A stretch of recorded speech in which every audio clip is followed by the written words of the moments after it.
भगवान श्री रघुनंदन की मंगलमयी कृपा के फलस्वरूप पवित्र पौष मास में हम सभी लोग श्री रामायण के माध्यम से राम जी के पावन चरित्र को सुन रहे हैं।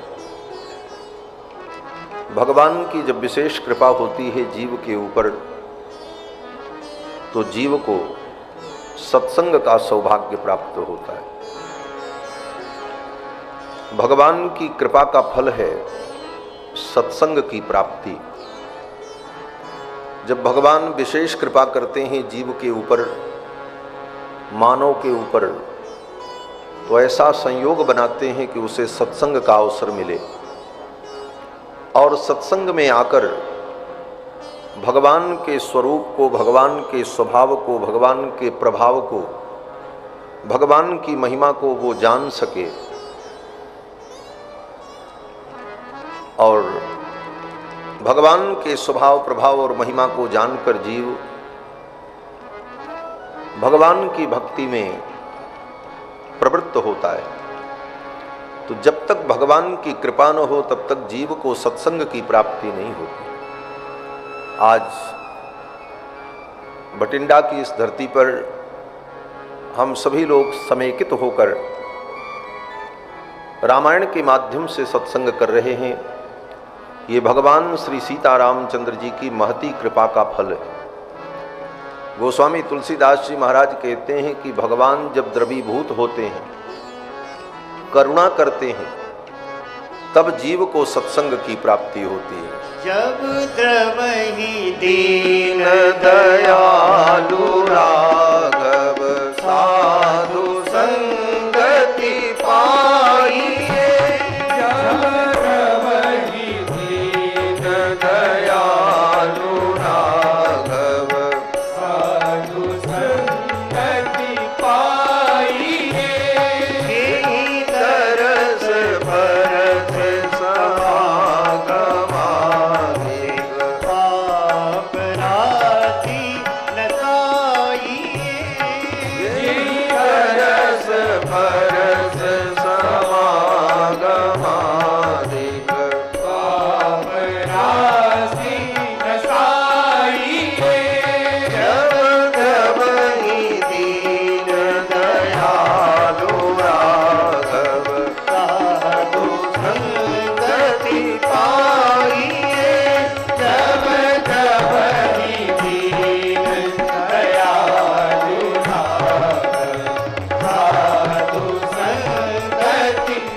द्रवहि दीन दयालु राघव साधु संगति पाइए, जेहि दरस परस समागमादिक पाप राशि नसाइए।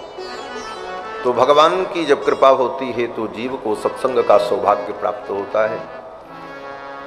कल की कथा में आप सभी लोगों ने श्रवण किया कि महर्षि वाल्मीकि ने रामायण की रचना की और भगवान के पुत्र कुश और लव को संपूर्ण रामायण कंठस्थ करा दी। महर्षि वाल्मीकि के द्वारा जो रामायण लिखी गई, ये रामायण वेदावतार है। चारों वेद भगवान का गुणगान करने के लिए है। जब परब्रह्म परमात्मा सच्चिदानंद अयोध्या में 4 रूपों में प्रकट हुए, राम, लक्ष्मण, भरत, शत्रुघ्न, एक ही परमात्मा 4 रूपों में प्रकट हुए।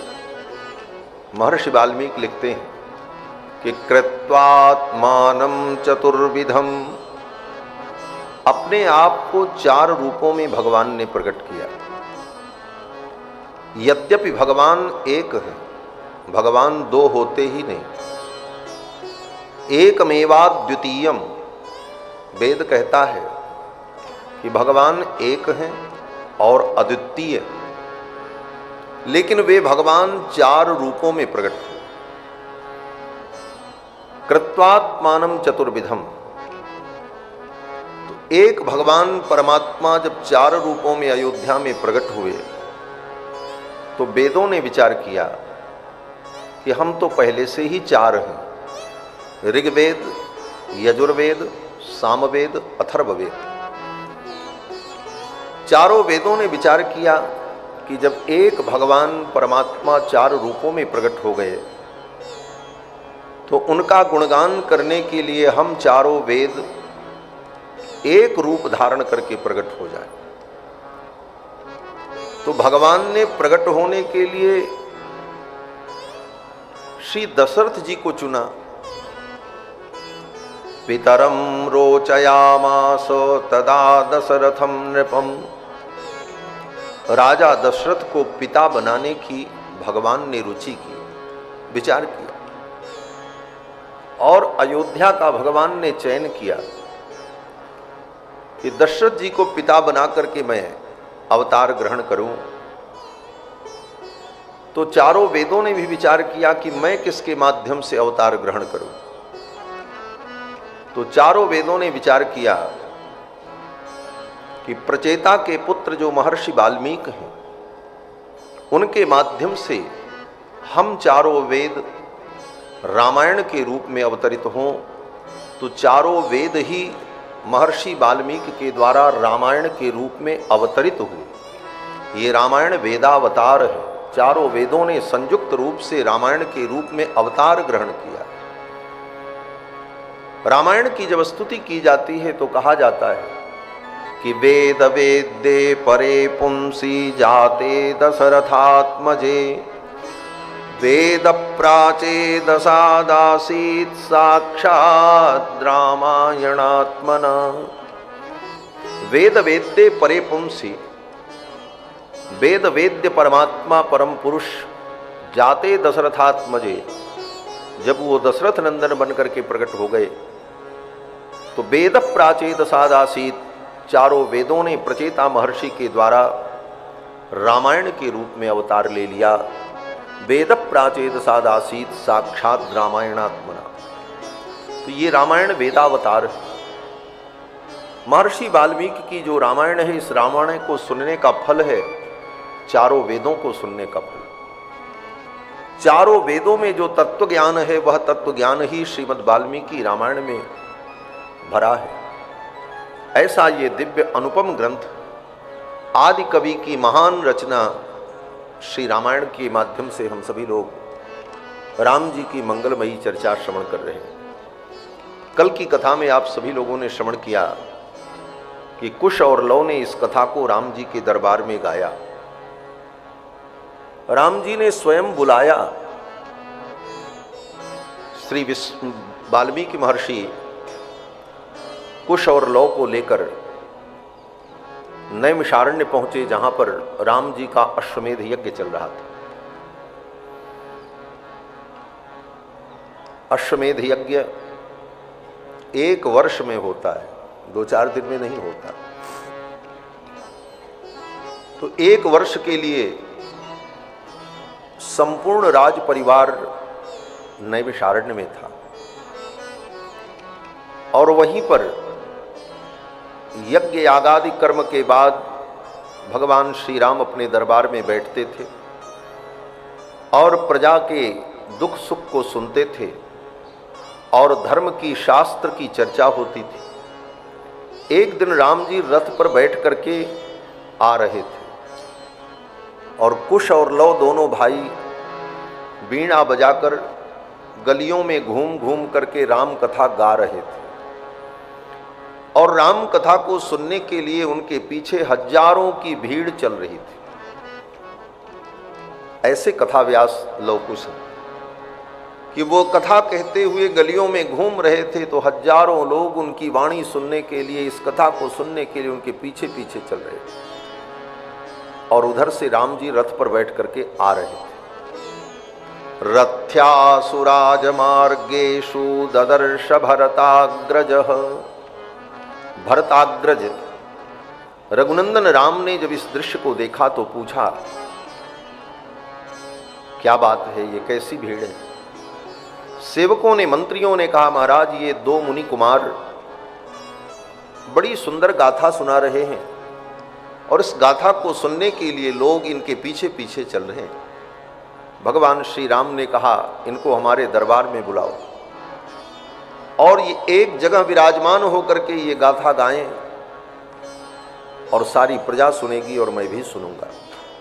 भगवान श्री राम का आदेश हुआ। कुश और लव राम जी के दरबार में उपस्थित हुए। भगवान श्री राम सपरिवार सपरिकर इस गाथा को, रामायण को सुनने के लिए बैठे और कुश लव गान करने लगे। ततस्तु तौ राम बच प्रचोदिता अगायतां मार्ग विधान संपदा सचापि राम परिषद्गतः सनै बुभूषया सक्तमना बभूव। कथा को सुनकर के राम जी इतने भाव विभोर हुए, अपने सिंहासन से उतरकर साधारण लोगों के बीच में जाकर के बैठ गए और दत्तचित्त होकर के भगवान श्री राम इस कथा को सुनने लगे। जिस रामायण को हम सभी लोग सुन रहे हैं, इसको राम जी ने भी सुना है। इससे बड़ी प्रामाणिकता और क्या हो सकती है।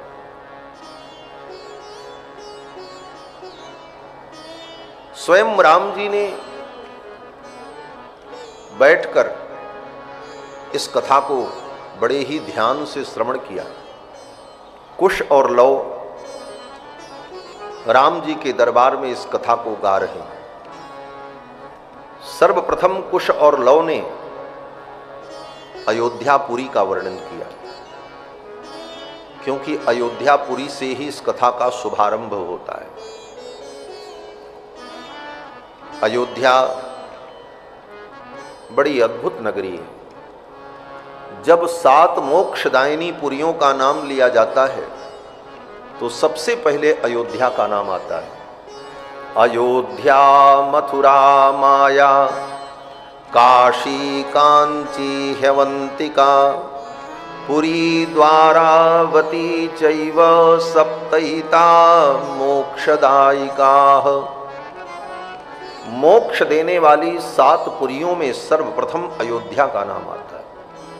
अयोध्या के बाद मथुरा, तब माया, हरिद्वार और फिर काशी।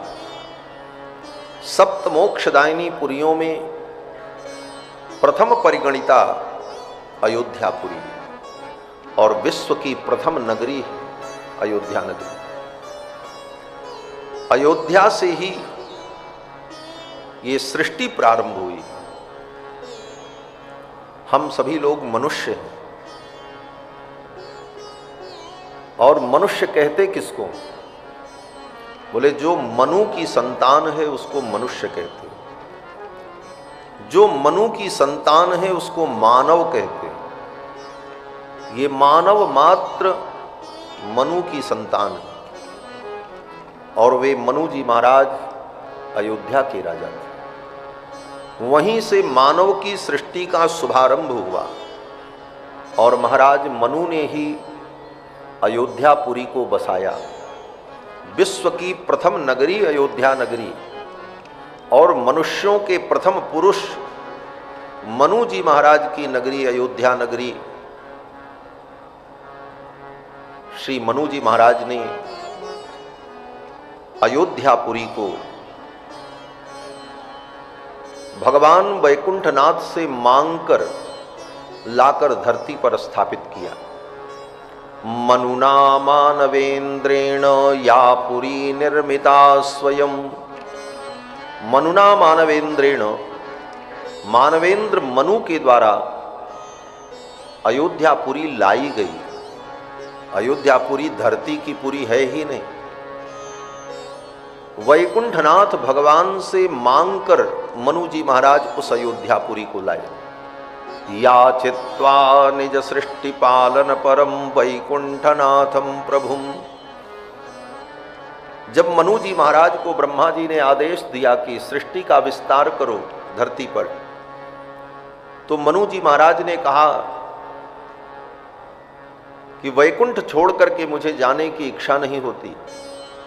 तो भगवान ने कहा मेरे वैकुंठ का जो हृदय है, जो मुझको अत्यंत प्रिय है, वह अयोध्यापुरी मैं तुम्हें प्रदान करता हूं, इस अयोध्यापुरी को तुम लेकर के जाओ और यही तुम्हारी राजधानी होगी, यही तुम्हारे राज्य की स्थापना होगी।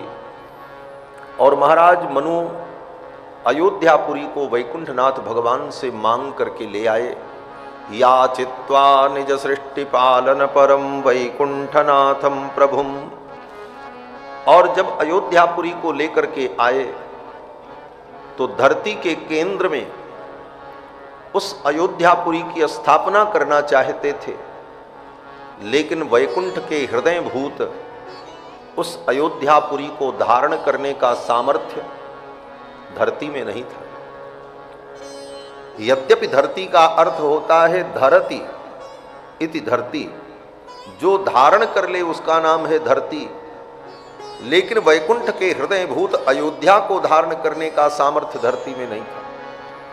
ज्यों ज्यों अयोध्यापुरी धरती की सीमा में आने लगी तो धरती अपनी कक्षा से हटने लगी।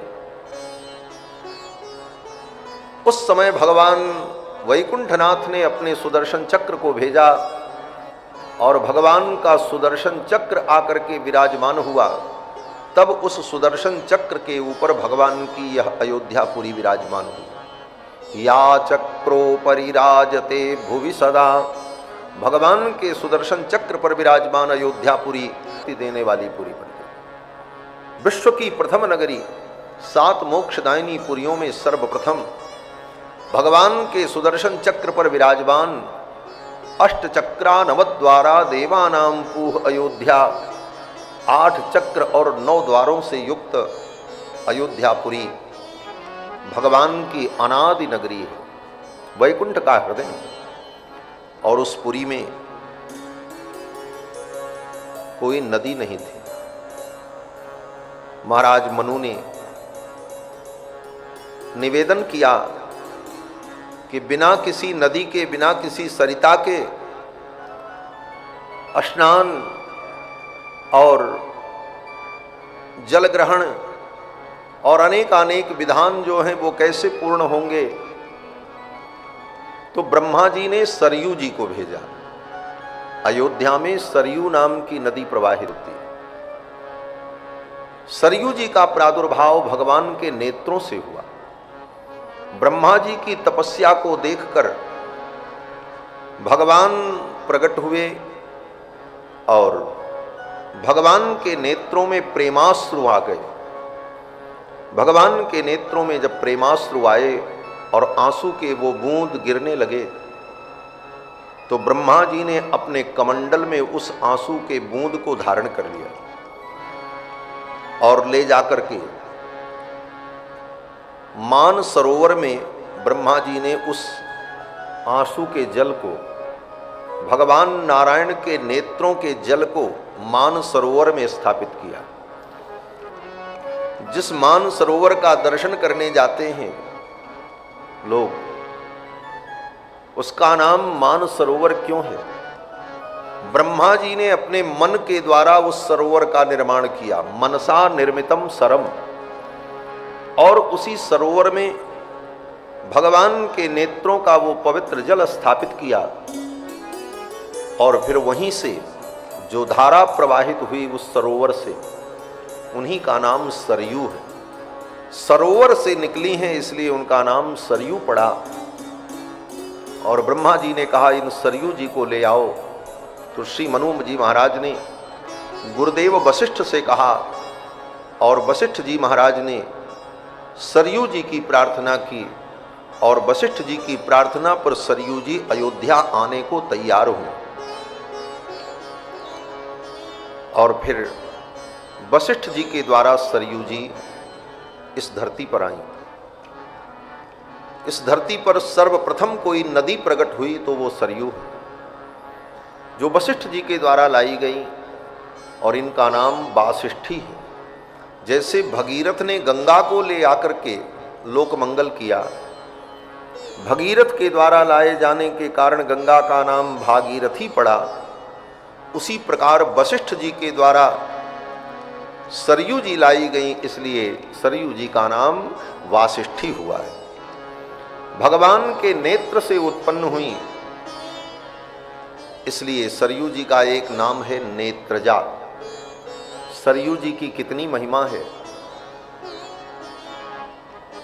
सोचो। ब्रह्मा जी के कमंडल का जो जल है,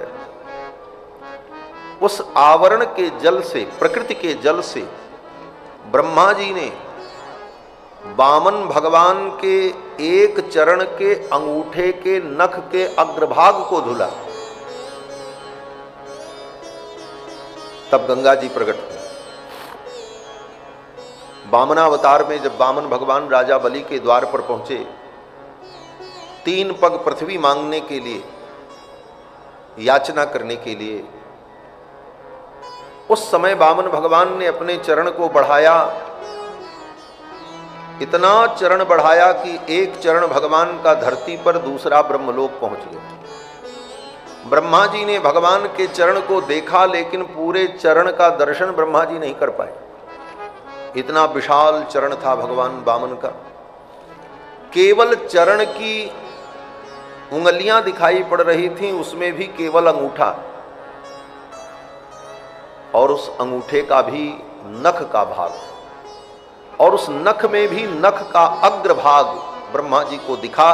और ब्रह्मा जी ने भगवान के चरण के अंगूठे के नख के अग्रभाग को अपने कमंडल के जल से धुल करके कमंडल में रख लिया।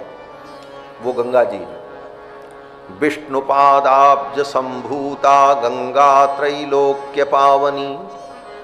भगवान विष्णु के चरण प्रक्षालन से गंगा जी का प्रादुर्भाव हुआ। जल तो प्रकृति का था, पृथ्वी जल तेज वायु आकाश जो 5 तत्व है, उन तत्वों में जो जल तत्व है, उस जल तत्व से ब्रह्मा जी ने भगवान के चरण को धोया, तो वह प्रकृति का जल परमात्मा के अप्राकृत दिव्य चरणारविंद का संस्पर्श प्राप्त करके इतना दिव्य और पवित्र हुआ कि गंगा तीनों लोकों को पवित्र करने वाली हो। गंगा त्रैलोक्य पावनी। और सरयू जी बोले, विचार करो, जो भगवान के नेत्रों से प्रकट हुई, भगवान के अंदर से जो प्रकट हुई, बोले है तो जल ही। कहते हैं भगवान के नेत्रों से जो जल प्रकट हुआ वो जल नहीं। क्यों? बोले हमारे आपके शरीर में 5 तत्व होता है, पृथ्वी जल तेज वायु आकाश। छित जल पावक गगन समीरा, पंच रचित यह अधम शरीरा। हमारा आपका जो शरीर है ये तो 5 तत्व से बना है। इसमें पृथ्वी का अंश है, जल का अंश है, वायु का अंश है, अग्नि का अंश है और आकाश का अंश है। इन 5 चीजों से मिलकर के हमारा आपका शरीर बना। गोस्वामी तुलसीदास जी महाराज कहते हैं, छित जल पावक गगन समीरा, पंच रचित यह अधम शरीरा। छित जल पावक गगन समीरा, पंच रचित यह अधम शरीरा। पंच रचित यह अधम शरीरा, पंच रचित यह अधम शरीरा। 5 तत्वों से बना जो शरीर है वो तो अधम है।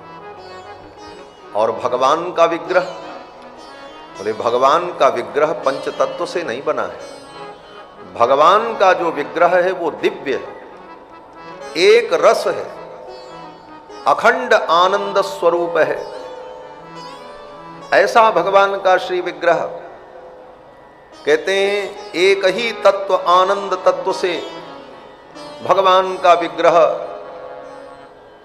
प्रकट होता है, तो आनंद ही घनीभूत होकर विग्रह के रूप में, तो भगवान के अंदर जो कुछ भी है वह सब कुछ सच्चिदानंद ही है। उसमें पानी अग्नि मिट्टी ये सब नहीं है।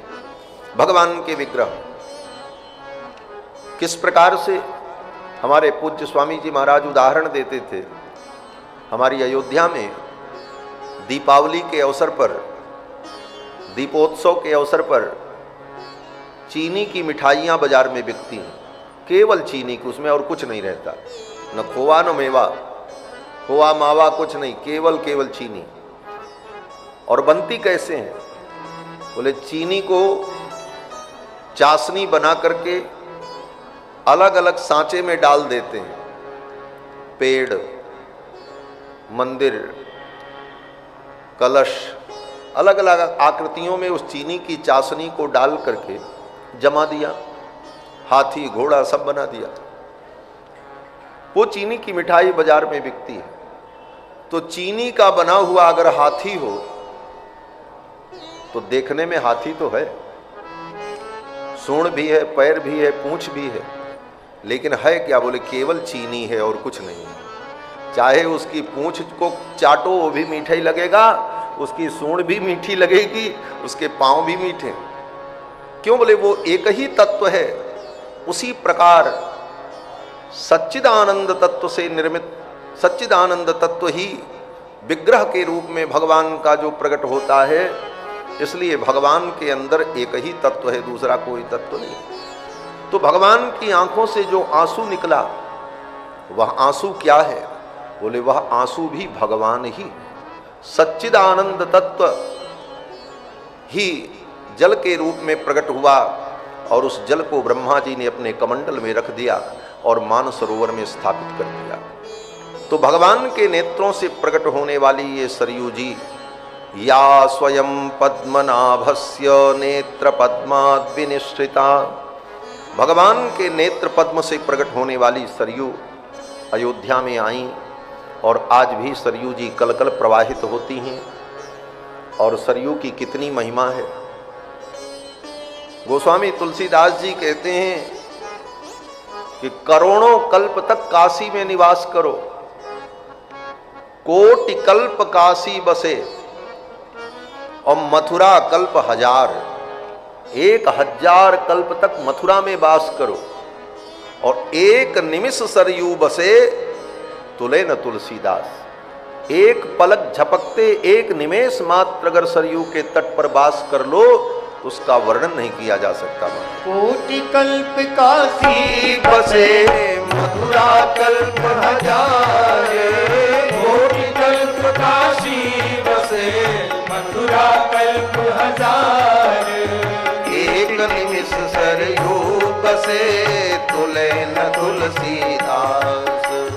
एक निमिष सरयू बसे तुले न तुलसीदास। हाँ तुले न तुलसीदास, हाँ तुले न तुलसीदास। एक निमिष मात्र पलक झपकते, इतनी देर भी अयोध्या में वास कर लिया तो उसकी महिमा नहीं कही जा सकती। बोले महाराज 1 मिनट अयोध्या में सरयू के तट पर हम बस गए तो क्या होगा? बोले 1 मिनट भी आपने अयोध्या के तट में, सरयू के तट पर अयोध्या में अगर वास किया तो आप अयोध्यावासी हो गए। 1 मिनट भी सरयू के तट पर आपने वास किया तो अयोध्यावासी हो गए। बोले अयोध्यावासी हो गए तो क्या मिलेगा? राम जी कहते हैं जो अयोध्यावासी हो जाता है वो हमको अत्यंत प्रिय हो जाता है। अति प्रिय मोहि यहाँ के वासी, अति प्रिय मोहि यहाँ के वासी, मम धाम दापुरी सुख राशि, मम धाम दापुरी सुख राशि, मम धाम दापुरी सुख राशि। अयोध्या में अगर एक रात्रि भी आपने विश्राम कर लिया तो आप अयोध्यावासी हो। क्यों? बोले अयोध्या में वास जो कर लिया वो अयोध्यावासी हो गया। और अयोध्यावासी राम जी को अत्यंत प्रिय है। और अगर अयोध्या में जाकर आपने सरयू में स्नान कर लिया, डुबकी लगा ली, फिर तो महाराज राम जी के ही पास जाओगे, जमराज के पास नहीं जाओगे, ये पक्की बात। स्वयं राम जी कहते हैं जाम जन ते बिनहि प्रयासा, जाम जन ते बिनहि प्रयासा, हम पावहि बासा, हम समीप नर पावहि बासा। भगवान श्री रघुनंदन कहते हैं जा मज्जन ते बिनहि प्रयासा, अगर सरयू में मज्जन कर लिया, डुबकी लगा ली, तो बिना प्रयास के कुछ करने की जरूरत नहीं पड़ेगी। मम समीप नर पावहि बासा, राम जी कहते वो नर वो मनुष्य मेरे सामीप्य को प्राप्त कर लेता है, वो संसार छोड़ने के बाद मेरे पास ही आता है और कहीं नहीं जाता। सरयू जी की बड़ी अद्भुत महिमा है। सरयू जी साक्षात ब्रह्मद्रव है, ब्रह्मद्रवा है। ब्रह्म परमात्मा ही द्रवीभूत होकर लिक्विड फॉर्म में सरयू के रूप में भगवान प्रवाहित हो रहे हैं। भगवान शंकर भगवती पार्वती को अयोध्या की महिमा का वर्णन करते हुए कहते हैं देवी अयोध्या च परम ब्रह्म, अयोध्या ही पर ब्रह्म का स्वरूप है। सरयू सगुण पुमान, और सरयू महारानी जो है वो सगुण ब्रह्म है। तन निवासी जगन्नाथ सत्यम सत्यम वदाम्य हम, जो अयोध्या में वास करते हैं वो जगन्नाथ के स्वरूप हैं।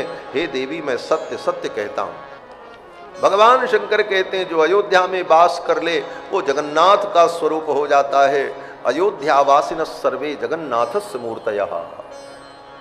अयोध्या की शास्त्र में बड़ी अद्भुत महिमा है। ऐसी दिव्य अयोध्यापुरी को भगवान ने अपने अवतार के लिए चुना। उस अयोध्या में जितने राजा हुए मनु जी के काल से लेकर, उन राजाओं के द्वारा संपूर्ण धरती का शासन होता था। अयोध्या ही एक ऐसी नगरी है जिस नगरी को विश्व की राजधानी होने का गौरव प्राप्त है।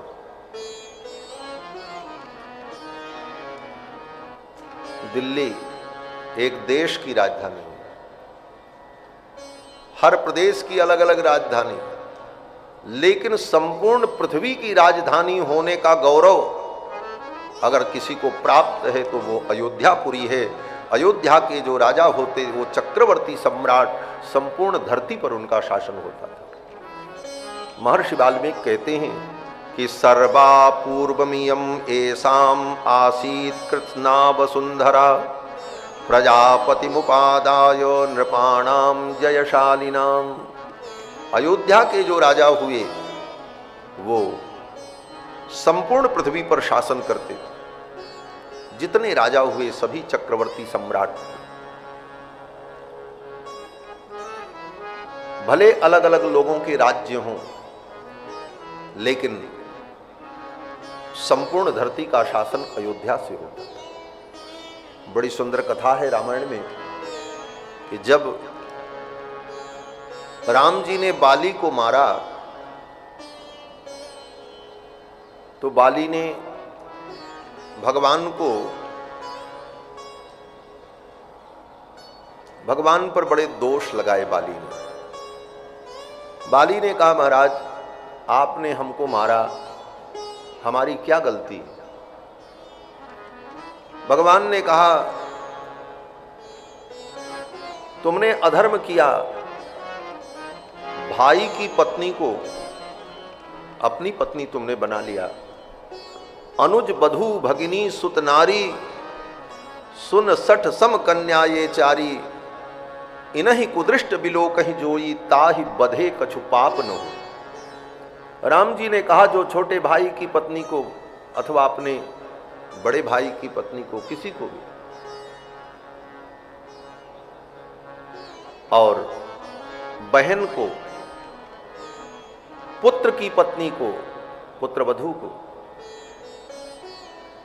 जो व्यक्ति कुदृष्टि से देखता है, गलत दृष्टि से देखता है, ऐसे व्यक्ति को मार देने में कोई पाप नहीं है, इसलिए मैंने तुमको मारा। ये कारण राम जी ने बाली को बताया।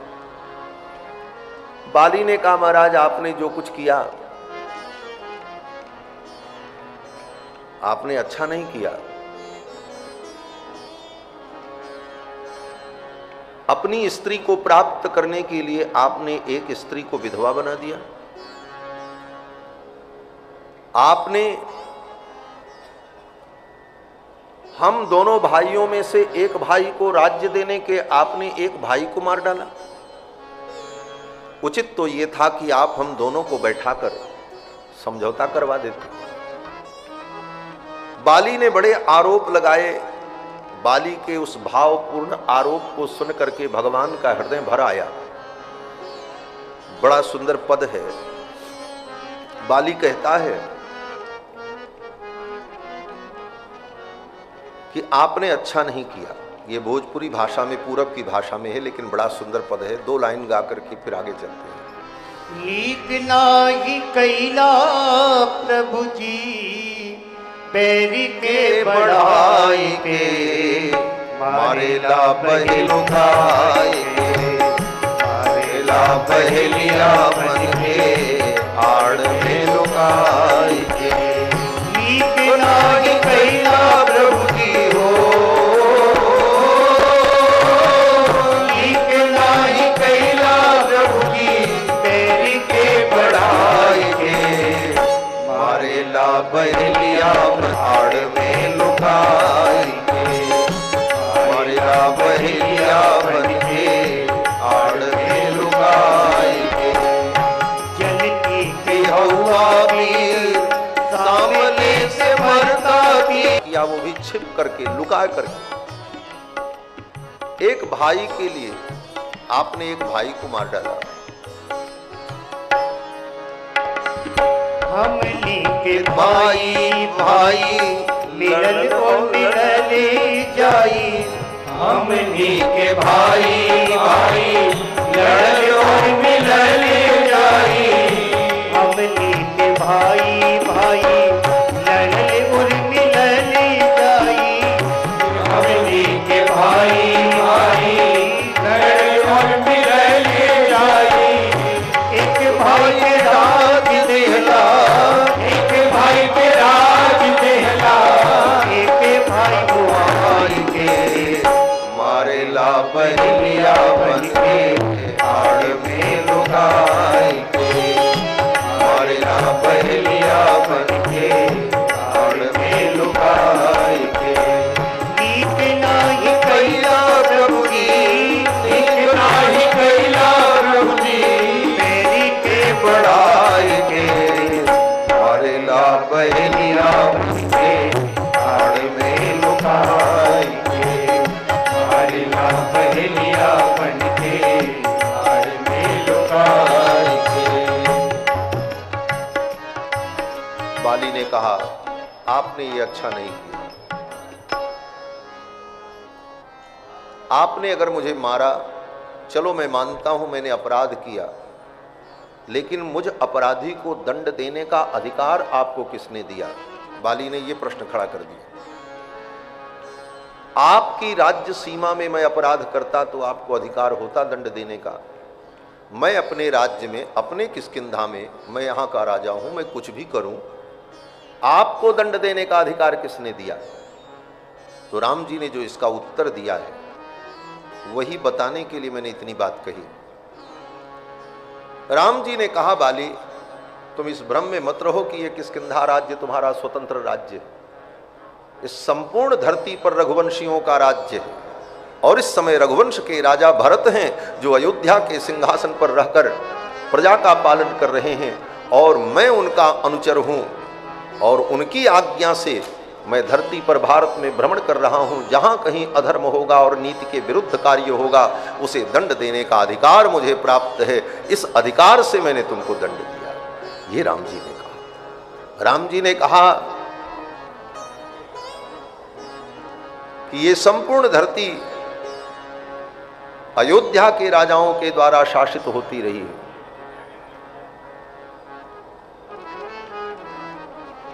तब बाली ने स्वीकार कर लिया कि प्रभु अगर ऐसी बात है तो आपके द्वारा दिए गए दंड को मैं स्वीकार करता हूं। तो कहने का तात्पर्य कि अयोध्या वो नगरी है जिस नगरी से संपूर्ण धरती का शासन हो। ऐसी दिव्य अयोध्या नगरी जहां पर बड़े बड़े दुर्ग, बड़े बड़े प्रासाद और बड़े बड़े वीर निवास करते। और अयोध्या में चारों वेदों के परम विद्वान आचार्य विप्रों का निवास, और अयोध्या का जल और अयोध्या का अन्न, जिसको कहते हैं अन्न पानी, अयोध्या का अन्न कितना अच्छा है और वहां का पानी कितना अच्छा है। महर्षि वाल्मीकि कहते हैं कि सालितंडुल संपूर्णाम इक्षुकांड रसोदकाम, अयोध्या में जो चावल उत्पन्न होता है, शालितंडुल, जो चावल हम लोग खाते हैं,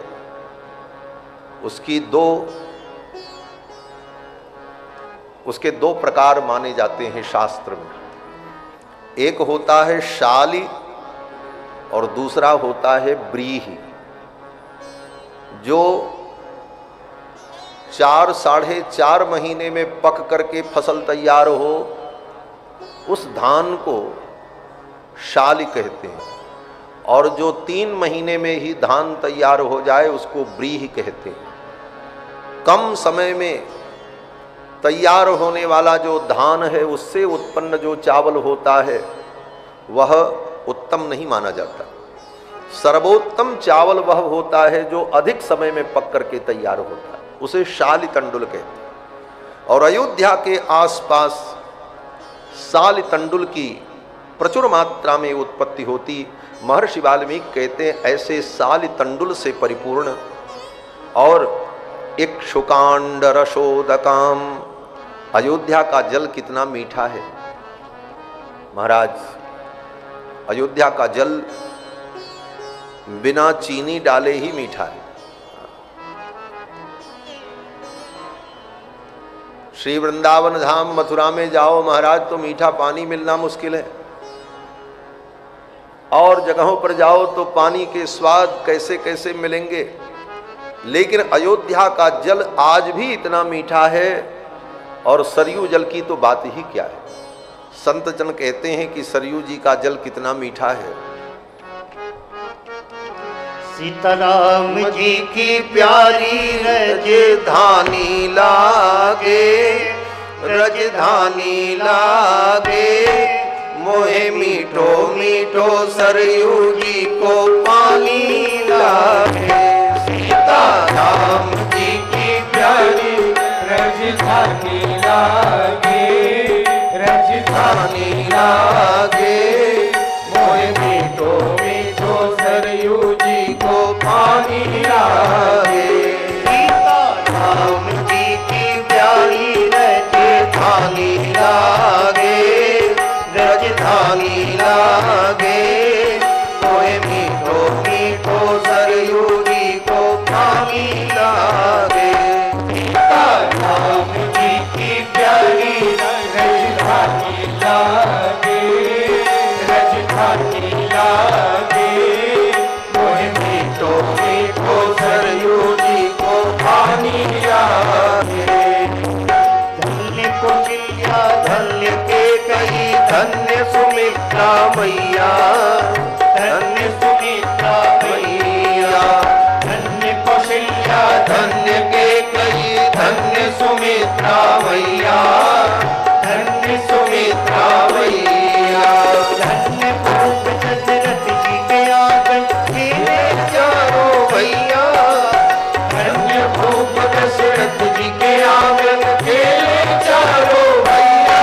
मीठी गोदली रसीली प्रभु की वाणी,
भगवत भैया मधुरी वाणी बोले, मधुरी वाणी बोले।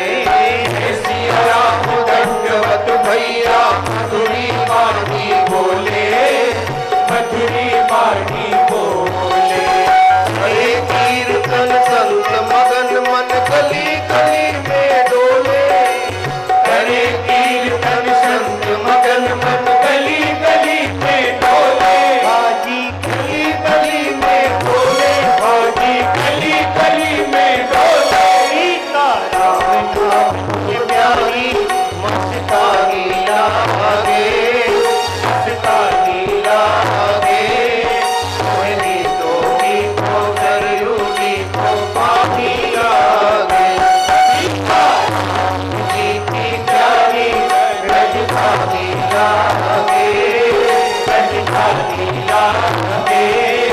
मोहिनी तो सरयू को पानी लागे।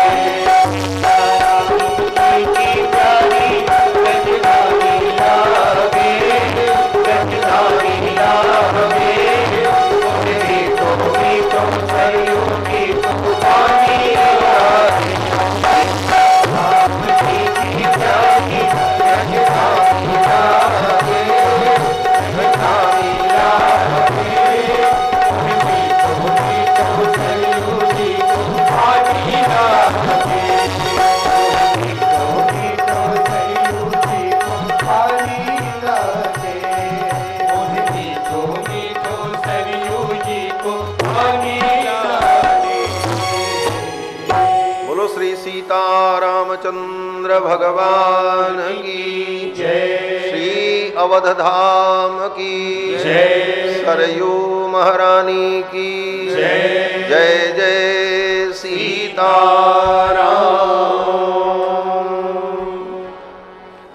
अयोध्या का जल, अयोध्या का अन्न कितना मधुर है। लाखों वर्ष पहले महर्षि वाल्मीकि ने रामायण में वर्णन किया। ऐसी दिव्य अयोध्यापुरी, जिस अयोध्यापुरी की महिमा वेद से लेकर पुराणों तक समस्त ग्रंथों में गाई गई है। और इस नगरी का शासन करने वाले जो बड़े बड़े राजा हुए,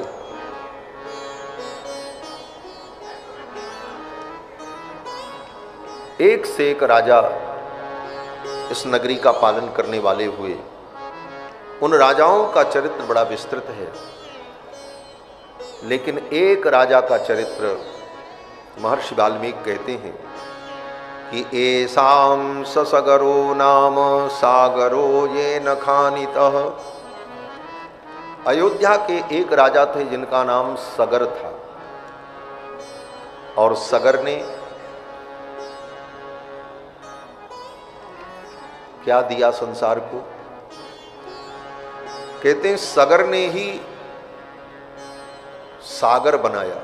आज जिसको सागर समुद्र कहते हैं, वो सागर किसने बनाया? अयोध्या की राजा महाराज सगर के द्वारा वो बनाया गया, इसीलिए उसका नाम सागर पड़ा। महर्षि वाल्मीकि कहते हैं कि ये साम ससगरो नाम सागरो ये न खानितः।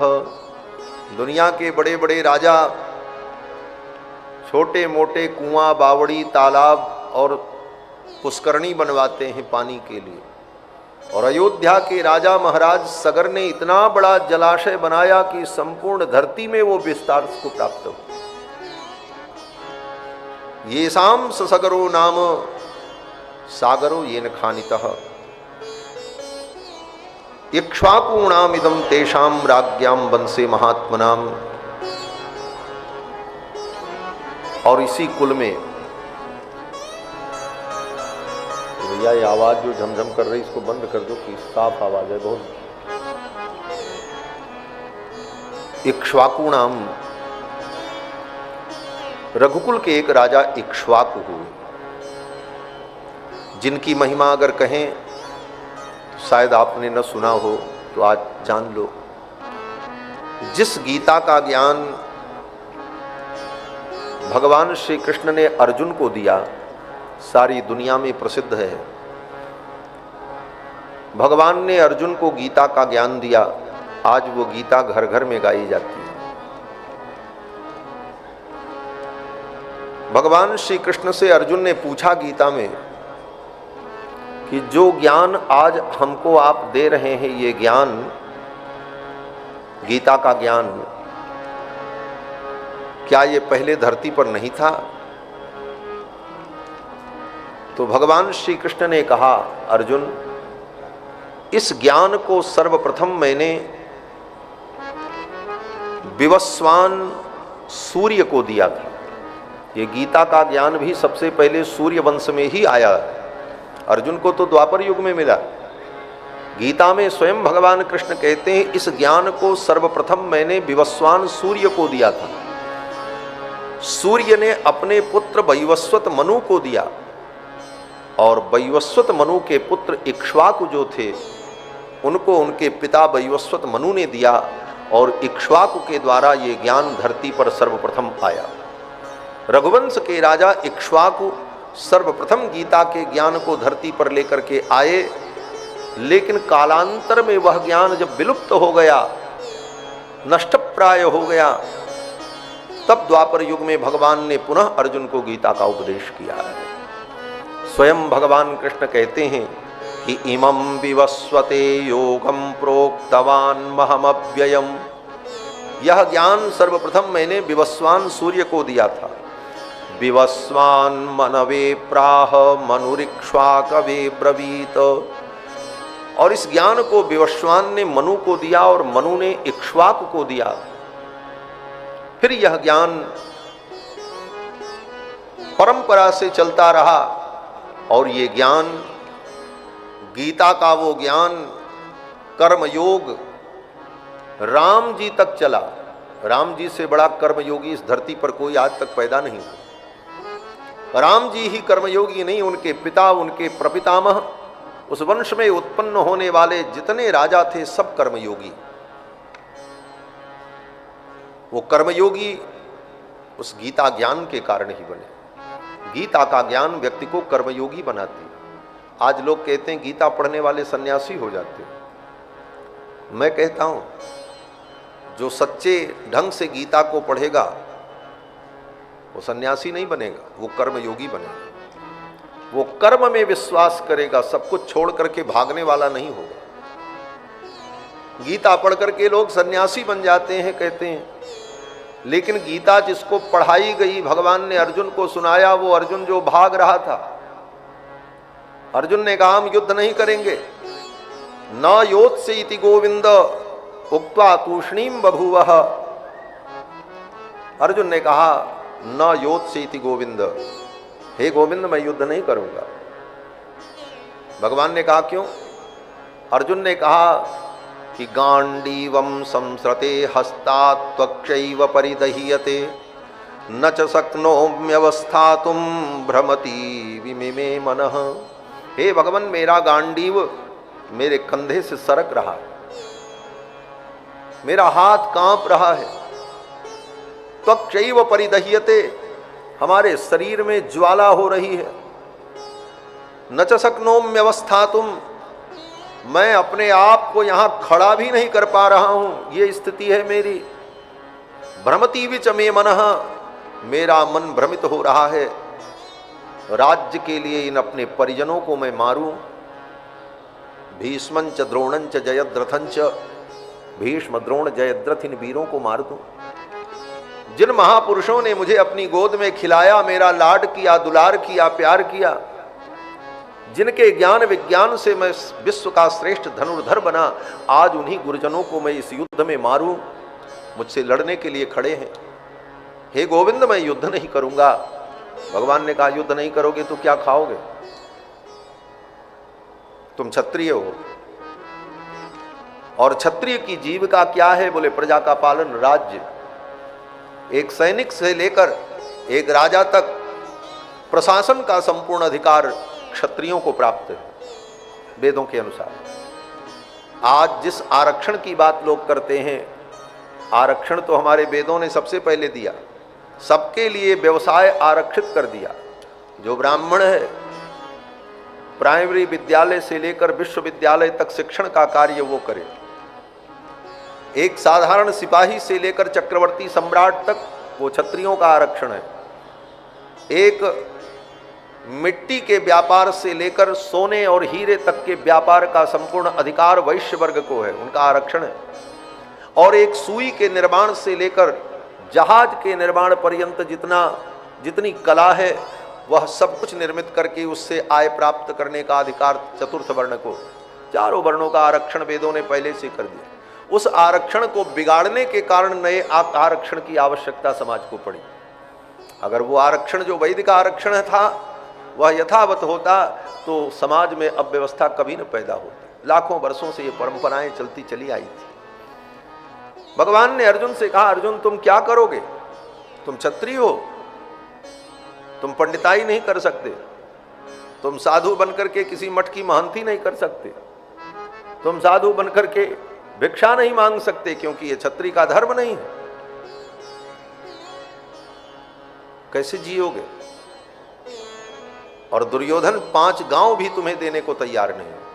दुर्योधन ने कहा, सूच्यग्रम न दास्यामि, सुई के नोक के बराबर भूमि में नहीं दूंगा बिना लड़े, लड़ना पड़ेगा। अर्जुन ने कहा, महाराज मैं जंगल में चला जाऊंगा, कंदमूल फल खा करके भिक्षा मांग करके भोजन कर लूंगा। भगवान ने कहा, अर्जुन अपने कर्म को छोड़कर भाग रहा है, अपने धर्म को अधर्म समझ रहा है। जो अपने धर्म को अधर्म समझे और दूसरे के धर्म को धर्म समझे, यह एक भ्रम की बड़ी भयानक स्थिति होती। इस स्थिति में अर्जुन थे और भगवान ने गीता का उपदेश किया। परिणाम ये हुआ कि अर्जुन का भ्रम दूर हो गया। जो अर्जुन युद्ध छोड़कर भागने को तैयार थे वो कर्मयोगी बन गए। अर्जुन ने कहा, करिष्ये वचनम तव, आप जो कहोगे वो मैं करूंगा। भगवान ने कहा, मां मनुस्मर युद्ध च, मेरा स्मरण करो और युद्ध करो। बोले महाराज क्या मिलेगा? बोले चिंता मत करो, 2 ही ऑप्शन है, या तो जीत जाओगे तो राज्य मिलेगा, और नहीं जीते मारे गए तो स्वर्ग मिलेगा। क्योंकि युद्ध में जो मारा जाता है वो स्वर्ग में जाता है। तुम्हारे दोनों हाथ में लड्डू है, हतो वा प्राप्यसे स्वर्गम जित्वा वा भोक्ष्यसे महीम तस्माद उत्तिष्ठ कौन्तेय युद्धाय कृत निश्चयः। हे अर्जुन उठो और युद्ध का निश्चय करो। अगर जीत गए तो राज्य मिलेगा और हार गए मारे गए तो स्वर्ग मिल जाएगा, लोक परलोक दोनों बन जाएगा। अर्जुन अपने कर्म में लग गए। ये कर्म योग है। मानव जीवन कर्मयोग की साधना के लिए ही मिला है। मानव योनि में आकर के कर्मयोग के द्वारा हम अपने कर्म को सुधार लें। कर्म से ही कर्म को सुधारा जाता है। बोले महाराज हमारे कर्म बड़े बिगड़ गए। बोले तो जो कर्म बिगड़े, अब उन बिगड़े कर्मों को अच्छे कर्मों से सुधार लो, वो भी रास्ता है। कर्म से कर्म को सुधार लेना और कर्म की महत्ता को समझकर कर्मयोगी बनकर के जीवन जीना, यही गीता का सार है। वह गीता का ज्ञान रघुवंश में सर्वप्रथम महाराज इक्ष्वाकु को मिला और इक्ष्वाकु से वो ज्ञान राम जी के काल तक आया। इसीलिए राम जी कर्मयोगी, उनकी कर्म की निष्ठा विलक्षण है। ऐसी दिव्य अयोध्यापुरी, जिस अयोध्या में ऐसे ऐसे अनेक प्रतापी राजा हुए, उस अयोध्यापुरी की महिमा को सुन करके ब्रह्मादिक देवता भी आकर के अयोध्यापुरी का दर्शन करते हैं। नारद आदि सनकादि मुनीषा दर्शन लागे कौशलाधीशा, नित्य प्रति सकल अयोध्या आवई। नित्य प्रति सब आकर के अयोध्या में अयोध्यापुरी का दर्शन करते। आप कहो महाराज अब हम अयोध्यापुरी का दर्शन कब करेंगे? बोले आज तो अयोध्यापुरी यहीं आ गई है, ये पक्की बात है, मैं अपने से नहीं कह रहा हूं। जिस दिन और जिस जगह पर राम जी के जन्म का उत्सव मनाया जाता है, उस समय वहां 68 करोड़ तीर्थ आकर के निवास करते हैं। जहां पर राम जी का जन्म महोत्सव मनाया जाए और राम जी की कथा कहते हुए राम जी की जन्म लीला का वर्णन किया जाए, वहाँ पर ब्रह्मांड के 68 करोड़ तीर्थ आ जाते हैं। आज तो यहाँ 68 करोड़ तीर्थ आए हुए। गोस्वामी तुलसीदास जी कहते हैं, यही दिन राम जन्म श्रुति गावई, यही दिन राम जन्म श्रुति गावई, तीरथ सकल तहाँ चलिया वही, तीरथ सकल तहाँ चलिया, तीरथ सकल तहाँ चलिया। जिस दिन राम जी का जन्म महोत्सव हो और राम जी का जन्म महोत्सव मनाया जाए, वहाँ ब्रह्मांड के 68 करोड़ तीर्थ आ जाते हैं। आज तो ये भूमि दिव्य है, राम जी का प्राकट्य उत्सव होने वाला है। और आगे महर्षि वाल्मीकि कहते हैं कि उस अयोध्यापुरी में त्रेता युग में बड़े प्रतापी राजा हुए महाराज दशरथ। तस्याम पुर्याम अयोध्यायाम वेदविद सर्वसंग्रह, उस अयोध्यापुरी में सब प्रकार के संग्रह से युक्त दीर्घदर्शी महातेजा पौर जानपद प्रिय, अपनी जनता को अपनी प्रजा को अत्यंत प्रिय राजा श्री दशरथ हुए। श्री दशरथ जी महाराज बड़े धर्मात्मा, इक्ष्वाकूणाम अतिरथो, इक्ष्वाकु वंश के अतिरथी वीर हैं। यज्वा, और बहुत बड़े याज्ञिक। दशरथ जी ने बहुत बड़े बड़े यज्ञ किए अपने जीवन में, इसीलिए उनके घर में यज्ञ पुरुष भगवान प्रकट हुए। यज्ञ हमारी सनातन संस्कृति है। रामायण आप पढ़ो, यज्ञ से ही तो राम जी प्रकट हुए, और यज्ञ की रक्षा करने के लिए राम जी गए विश्वामित्र जी के साथ। और तो और राम जी का विवाह जो हुआ वो भी यज्ञ में हुआ। जनक जी के यहाँ यज्ञ ही तो चल रहा था। धनुष जग सुनी रघुकुल नाथा, धनुष जग सुनी रघुकुल नाथा, हरसि चले मुनि भर के साथा, हर्ष चले मुनि भर के साथा, धनुष जग सुनी रघुकुल नाथा, धनुष जग सुनी रघुकुल नाथा। यज्ञ से भगवान प्रकट हुए। यज्ञ की रक्षा करने के लिए विश्वामित्र जी के साथ गए। यज्ञ में राम जी का विवाह हुआ। फिर लौट करके आने के बाद राम जी ने अपने जीवन में अनेक यज्ञ किया। कोटिन बाज मेध प्रभु की ने, और उन राम जी की कथा भी सर्वप्रथम कहाँ हुई? बोले राम जी के यज्ञ में ही हुई। नैमिषारण्य में उनका यज्ञ चल रहा था और वहीं कुश और लौ इस कथा का गायन कर रहे हैं। यज्ञ हमारी सनातन संस्कृति है। यज्ञ से ही ये संपूर्ण सृष्टि उत्पन्न होती है। ब्रह्मा जी के द्वारा ये सृष्टि यज्ञ होता है, तब यह सृष्टि उत्पन्न होती है। हम जो कुछ करते हैं वो यज्ञ करते हैं। यज्ञ का मतलब क्या है? एक निश्चित स्थान पर एक निश्चित वस्तु का एक निश्चित विधि से एक निश्चित फल की प्राप्ति के लिए उस वस्तु का जो विनियोग होता है, जो त्याग होता है, उसी का नाम यज्ञ है। ये कथा सुन रहे हैं, ये कथा भी क्या है? ये ज्ञान यज्ञ है। आपके कान रूपी कुंड में, श्रोता के कान रूपी कुंड में, वक्ता के वाणी रूपी श्रुव के द्वारा भगवान के कथा की आहुति प्रदान की जाती है। इसका नाम ज्ञान यज्ञ है। ये ज्ञान यज्ञ है। वेदव्यास जी कहते हैं, सत्कर्म सूचको नूनम ज्ञान यज्ञ स्मृतो बुधई। ये कथा ज्ञान यज्ञ है। आप भोजन करते हैं, वो भी यज्ञ है। इसीलिए यज्ञ पवित्र होकर के करना चाहिए।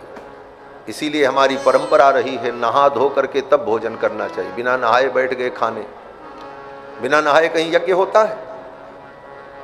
स्नान करके पवित्र हो करके यज्ञ होता है, तो ये भोजन करना भी यज्ञ है।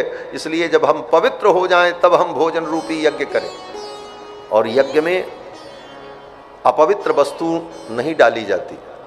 यज्ञ कुंड में आहुति देते हैं तो किस चीज़ की आहुति देते हैं? पवित्र चीज़ की। पवित्र वस्तु घी, तिल, चावल, मिष्ठान्न, गुड़, मेवा, इन वस्तुओं को मिला करके अग्नि में पवित्र आहुति दी जाती है। तो ये जो भोजन करते हैं ये भी यज्ञ है। तो इस यज्ञ में अपने जठर रूपी अग्नि में अन्न की आहुति दी जाती है। पेट रूपी जो कुंड है, इस कुंड में एक अग्नि जलती रहती है जिसको उदराग्नि कहते हैं, जो भोजन को भस्म करती है, पचाती है। उस उदराग्नि में हम जो आहुति देते हैं इसी का नाम भोजन है। तो यज्ञ में जैसे पवित्र आहुति दी जाती है पवित्र होकर, उसी प्रकार पवित्र होकर पवित्र वस्तु को ही खाना चाहिए, तब ये भोजन भी यज्ञ बन जाता है। और दुनिया का कूड़ा कचड़ा खाते रहो, यज्ञ में कहीं कूड़ा कचड़ा डाला जाता है? यज्ञ कुंड में आप कूड़ा कचड़ा नहीं डालते, और अपने पेट के इस कुंड में कूड़ा कचड़ा अगर डाल रहे हो, गंदी वस्तुओं को डाल रहे हो, तो आपका वो यज्ञ अपवित्र हो गया। तो भोजन करना भी यज्ञ है। और शास्त्र में तो लिखा है कि भोजन कैसे किया जाए, उसकी विधि है। भोजन करने की विधि ये है कि जब भोजन सामने आए, पवित्रता से निर्मित हो, पवित्र वस्तुओं के द्वारा भोजन बनाओ, और पवित्र व्यक्ति ने बनाया हो, और वो भोजन जब सम्मुख आए तो पहले उस भोजन को प्रणाम करो। नित्यम अस्तु एतत्, प्रणाम करके ये भावना करो, हे अन्न तुम ब्रह्म स्वरूप हो, अन्नम ब्रह्मेति व्यजानात्। वेद कहता है अन्न ही ब्रह्म है। उस अन्न को ब्रह्म के स्वरूप में अनुभव करके प्रणाम करो और प्रार्थना करो, हे अन्न तुम सदा मुझे प्राप्त होते रहो, क्योंकि मनुष्य का जीवन अन्न पर आश्रित है। और फिर उस अन्न से, उस भोजन से 5 कवर लेकर के पहले खाया जाता है। एक कवर खाया जाए तो कहा जाए प्राणाय स्वाहा। प्राणाय स्वाहा कह करके एक कवर खाओ। फिर दूसरा कवर लेकर के अपानाय स्वाहा, व्यानाय स्वाहा, समानाय स्वाहा, उदानाय स्वाहा। इन 5 वाक्यों को बोलकर 5 कवर खा करके फिर थोड़ा सा जल ग्रहण करके फिर उसके बाद अपनी इच्छा के अनुकूल भोजन करें। तो इस विधि से 5 आहुति देकर अपने मुख में व्यक्ति भोजन करता है। तो ये भोजन करना भी यज्ञ है। रामायण आप लोग पढ़ते हो, रामचरितमानस गोस्वामी तुलसीदास जी ने जो लिखा है,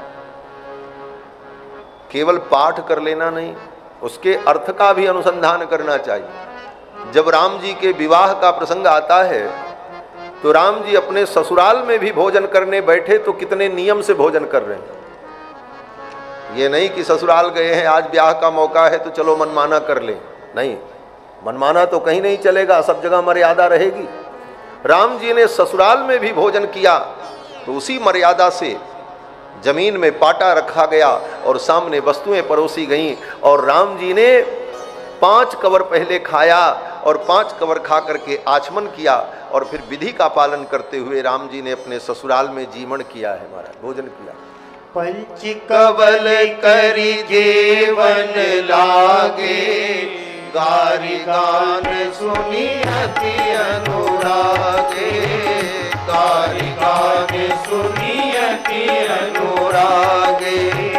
पंच कवल कर जेवन लागे, गारि गान सुनी अति अनुरागे, गारि गान सुनी अति अनुरागे, गारि गान सुनी अति अनुरागे। पंच कवल करि जीवन का राम जी ने इस मर्यादा का पालन किया। तो यज्ञ ही मनुष्य के जीवन का मूल है। इसीलिए हमारे सनातन संस्कृति में जो कुछ होता है वो सब यज्ञ से ही होता है। विवाह भी होता है तो विवाह में यज्ञ होता है। अग्नि में आहुति दी जाती है, फिर उसी अग्नि की परिक्रमा करके विवाह होता है। यज्ञोपवीत होगा, मूढ़न होगा, कोई भी संस्कार होगा तो उसमें अग्नि की स्थापना करके यज्ञ होगा, तब वो संस्कार। और इतना ही नहीं, संतान की जो उत्पत्ति है वह भी यज्ञ है। बृहदारण्यक उपनिषद के 14वें कांड में, बृहदारण्यक उपनिषद में वेद भगवान ने वर्णन किया है, अपने कुल के अनुरूप समान वर्ण की कन्या से विवाह करके, अंतरजातीय विवाह नहीं, समान वर्ण की कन्या से विवाह करके विधि पूर्वक उस कन्या का पाणी ग्रहण करके जो संतान की उत्पत्ति करता है वह पुत्र मंथ नाम का यज्ञ करता है। उसका नाम पुत्र मंथ यज्ञ है बृहदारण्यक उपनिषद। यज्ञ से ही मनुष्य की उत्पत्ति होती है। हमारी आपकी उत्पत्ति भी यज्ञ है। माता पिता ने यज्ञ किया। जो लोग इसे भोग मानते हैं वो भोगवादी हैं, लेकिन माता पिता के पवित्र यज्ञ से ही संतान की उत्पत्ति ये वेद कहता है। लेकिन वो विधि और पवित्रता से, उस भावना से, उस विचार से, और जिस जीवन में हमने यज्ञ किया, यह जीवन जब हमारा समाप्त हो तो शास्त्र कहता है जिस शरीर से तुमने जीवन भर यज्ञ किया है, अग्नि की उपासना की है, अब इस शरीर को भी उस अग्नि में समर्पित करके अपने जीवन की पूर्णाहुति कर दो। इसीलिए मरने के बाद सनातन धर्म में चिता में व्यक्ति को जला दिया जाता है, अग्नि को ही समर्पित कर दिया जाता है, क्योंकि जीवन भर मैंने अग्नि की सेवा की, अब यह शरीर भी उस अग्नि को ही समर्पित कर देते हैं। ये सनातन धर्म है। सनातन धर्म बड़ा वैज्ञानिक और आध्यात्मिक और व्यावहारिक भी। दुनिया में कोई भी मत और पंथ अगर इन तीन कसौटियों पर खरा नहीं उतरा तो वो मत पंथ इस संसार में बहुत दिनों तक नहीं चलता है, विलुप्त हो जाता है। इस धरती पर कितने मत पंथ संप्रदाय आए, लुप्त हो गए, लेकिन सनातन आज तक सुरक्षित है, क्योंकि सनातन धर्म के अंदर वैज्ञानिकता है, सनातन के अंदर आध्यात्मिकता है और सनातन के अंदर व्यवहारिकता है। ये व्यवहार के अनुरूप है, वैज्ञानिक भी है, तर्कसंगत भी। तो मनुष्य का संपूर्ण जीवन यज्ञमय है। यज्ञ से ही हमारी उत्पत्ति, जो कुछ होता है यज्ञ होता है। किसान जो खेती करता है उसको भी यज्ञ कहा गया। खेत में हल के द्वारा गड्ढा खोदता है, फिर उस गड्ढे में बीज की आहुति देता है, और जैसे यज्ञ करने वाले ब्राह्मण लोग हवन करने के बाद जल लेकर के उस यज्ञ कुंड का पर्युक्षण करते हैं, जल से प्रोक्षण करते हैं, उसी प्रकार वह किसान भी अपने खेत में बीज डाल करके, पानी डाल करके उसका प्रोक्षण और सिंचन करता है। तो वह किसान के द्वारा की गई खेती भी यज्ञ है। ये सब आप पढ़ लो, वेदों में, उपनिषदों में सब लिखा है। तो मनुष्य का जीवन यज्ञ रूप है। बोले मनुष्य तो यज्ञ के द्वारा कल्याण कर लेगा, बाकी प्राणी तो यज्ञ नहीं कर सकते, उनका कल्याण कैसे हो? इसीलिए वेदों ने कहा यज्ञ से सबको जोड़ो, सबका उपयोग यज्ञ में हो। गाय के दूध का उपयोग हो, बकरी के दूध का उपयोग हो, पुष्प का उपयोग हो, कुम्हार के द्वारा बनाए गए मिट्टी के कलश का उपयोग हो, लकड़ियों का उपयोग हो, अनेक प्रकार की औषधियों का उपयोग हो। तो जड़ चेतन जितने जीव हैं उन सब जीवों को यज्ञ से जोड़ने की जो प्रक्रिया है, यही सनातन धर्म है। बाघ के खाल को बिछाकर उस पे यज्ञ, मृग के चर्म को बिछा करके उस पे पेषण कंडन, उन समस्त जीवों को यज्ञ से जोड़ने की एक प्रक्रिया है जो संपूर्ण विश्व के मंगल के लिए है। क्योंकि वेद ने कहा यज्ञेन यज्ञमयंत देवास्तानि धर्माणि प्रथमान्यासन, यज्ञ के द्वारा यज्ञमय पुरुष की आराधना करके यह संपूर्ण सृष्टि पल्लवित और पुष्पित हुई। तो दशरथ जी महाराज ने अपने जीवन में बहुत बड़े बड़े यज्ञ किए, और यज्ञ के स्वामी स्वयं भगवान है, यज्ञ पुरुष है। भगवान का एक नाम ही यज्ञ पुरुष है। दशरथ जी महाराज ने अपने जीवन में अनेक यज्ञ किया और दशरथ जी महाराज के चरित्र को 2 चौपाइयों में गोस्वामी तुलसीदास जी ने वर्णन किया। महर्षि वाल्मीकि ने 2 श्लोकों में उनकी महिमा बताई और गोस्वामी जी 2 चौपाई में दशरथ जी की महिमा का वर्णन करते हैं। अवधिपुरी रघुकुल मनि राहु वेद विदित तेहि दशरथ नाऊ। अवधपुरी रघुकुल मनि राहु वेद विदित तेहि दशरथ नाऊ। धर्म धुरंधर गुण निधि ज्ञानी हृदय भगति मति सारंग पाणी। धर्म धुरंधर गुण निधि ज्ञानी हृदय भगति मति सारंग पानी। अवधपुरी रघुकुल मणि राहु वेद विदित तेहि दशरथ नाऊ। वेद विदित तेहि दशरथ नाऊ। वेद विदित तेहि दशरथ नाऊ। अवधपुरी के राजा श्री दशरथ जी महाराज धर्म धुरंधर, धर्म की धुरी को धारण करने वाले, गुण निधि, गुणों की निधि है और ज्ञानी, ज्ञानी भी है। हृदय भगति मति सारंग पाणी, और हृदय में भगवान की भक्ति, जिसके जीवन में कर्म योग हो, जिसके जीवन में ज्ञान योग हो, जिसके जीवन में कर्मानुष्ठान यज्ञ हो और जिसके हृदय में भगवान की भक्ति हो, उसी के घर में तो भगवान आएंगे। इसीलिए भगवान ने दशरथ जी को पिता बनाने का विचार किया।